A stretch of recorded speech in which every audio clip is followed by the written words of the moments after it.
जिंदगी का ना तो मजे का वाकया सुना दें। आपने इतनी सारी माशाल्लाह बहारें देखी हैं, अल्लाह पाक आपको भी मजीद जिंदगी दे आगे।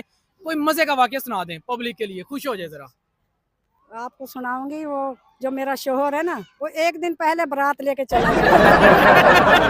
ये क्या हुआ भाई? वो इतनी जल्दी वो उसको पड़ी थी, वो पहले ही बारात लेके चला गया, पहले एक दिन ले आया उसको। नहीं उस टाइम कोई टेलीफोनिक रहा कोई नहीं था, खाते कुछ भी नहीं था, वैसे ही चले गए। वैसे ही चले गए। वैसे ही चले गए थे। तो फिर क्या बना के भी बताए ना आप लोगों ने उनके साथ क्या की।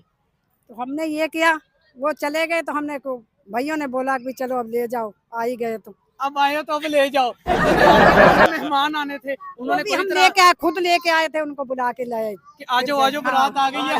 एक दिन पहले ही वो सारे हमारे लोग जो बैठे थे वो तो पकड़ के बिंदुके और उनके ओए पीछे ओए। भागे। मेरा दादा था, उसने दुनाली पकड़ी, उनके पीछे भागा।